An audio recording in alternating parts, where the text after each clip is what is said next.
अगर आपने अपने जीवन में सहज रूप से ज़िंदगी जीना, प्रगतिशील सोच रखना और अपने भविष्य का सुंदर निर्माण करना ये लक्ष्य रखा है, तो अपना पूरा ध्यान इस लक्ष्य को हासिल करने पर लगाइए और अपने दम पर चलने का प्रयास कीजिए।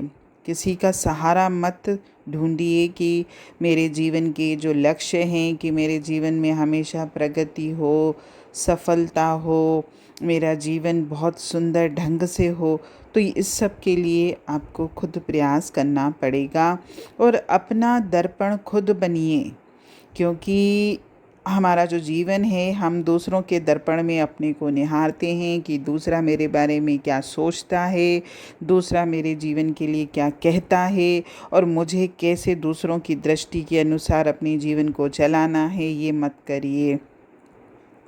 जिस दिन हम अपने दर्पण बनेंगे, तो आप अपना प्रतिबिंब जब उसमें देखोगे, तब आपको पता चलेगा कि मेरे तन, मन और धन, जो 3 चीज़ें हमारे जीवन में ज़रूरी हैं और इन तीनों से ही हमारा जीवन चल रहा है, इनमें क्या कमियां हैं और क्या खूबियां हैं, दोनों आपको नज़र आएंगी। जैसे तन के ऊपर अगर हमने ध्यान दिया, हमने देखा कि हमारे शरीर में अगर बीमारियां हैं या हमारे शरीर में हमारा वज़न बढ़ा हुआ है या और कुछ भी है, तो इसके लिए सबसे पहले आपको इस चीज़ पर नज़र डालनी पड़ेगी कि मेरे शरीर में बीमारियां क्यों हैं। क्या मेरा खाना पीना गलत है, या मेरा कोई टाइम टेबल नहीं है खाने पीने का, या फिर मैं प्राकृतिक चीज़ें नहीं लेता, मिलावट वाली चीज़ें, ख़राब चीज़ें खाता हूँ, या मुझ में ऐसी कोई बैड हैबिट है, ईटिंग बैड हैबिट मतलब खाने की, जैसे मुझे पिज़्ज़ा बर्गर पसंद है या जो भी है, उसकी वजह से तो नहीं है मेरे शरीर में बीमारियाँ। जब आप अपने आप को निहारोगे, तो पता चलेगा कि कहीं न कहीं मेरी गलत आदतों का ही परिणाम है कि आज मेरा तन स्वस्थ नहीं है। दूसरा आता है मन।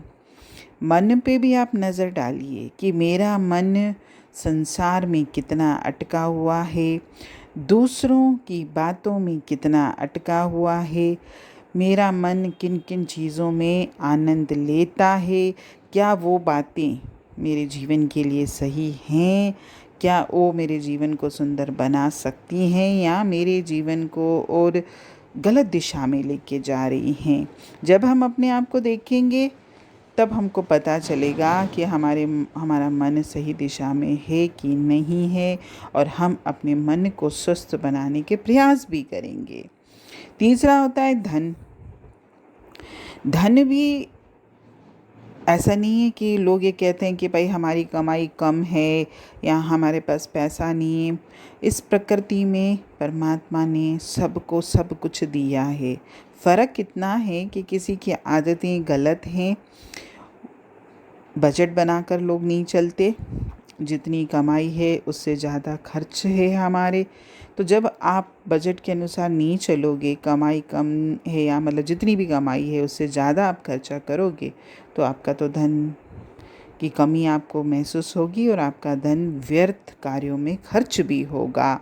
तो इस चीज़ पर भी नज़र डालिए कि मैं अपने धन को किस तरीके से सही ढंग से उसका उपयोग कर पाता हूँ कि नहीं कर पा रहा हूँ, और मुझे किस तरीके से क्या प्लानिंग करके अपनी कमाई को सही कार्यों में खर्च करना है।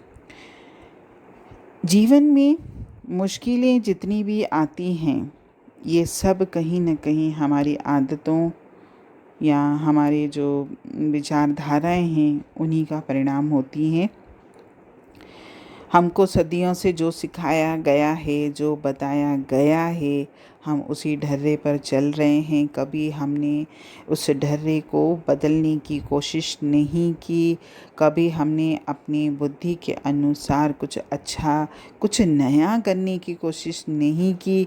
और जब तक हम खुद पर विश्वास करके नए लक्ष्य नहीं बनाएंगे, नई चीज़ें नहीं करेंगे, तब तक आपके जीवन में परिवर्तन नहीं होगा, और जब जीवन में ही परिवर्तन नहीं होगा तो आप संसार में क्या परिवर्तन लाओगे? क्योंकि परमात्मा ने हमको ये जीवन केवल अपने लिए नहीं दिया है, वो ये चाहते हैं कि हमारा जीवन भी सुंदर हो और हमारे जीवन की सुंदरता का प्रभाव दूसरों के ऊपर भी पड़े, ताकि मेरा जीवन आदर्श जीवन बन सके। तो इस आदर्श जीवन को बनाने के लिए मुझे सबसे थोड़ा सा अलग चलना पड़ेगा। हमें भीड़ का हिस्सा नहीं बनना है। हमारा एक अलग स्थान होना चाहिए, हमारी एक अलग दिशा होनी चाहिए, हमारी एक अलग सोच होनी चाहिए, हमारे विचार नए होने चाहिए, प्रगतिशील होने चाहिए। और हम जब मंजिल का रास्ता खुद खोजेंगे तो हमारी मंजिल हासिल करने में जितनी समस्याएं आएंगी भी, तो उनको हल करना भी मुझे आ जाएगा, और अपने जीवन की बागडोर में खुद अपने हाथों में लूँगा और अपने जीवन को बहुत ही सुंदर बनाऊँगा, ताकि परमपिता परमात्मा भी मेरे जीवन को देख के खुश हो कि आज मेरे बच्चे ने अपने इस सांसारिक जीवन को कितना सुंदर बनाया है। हरि ओम।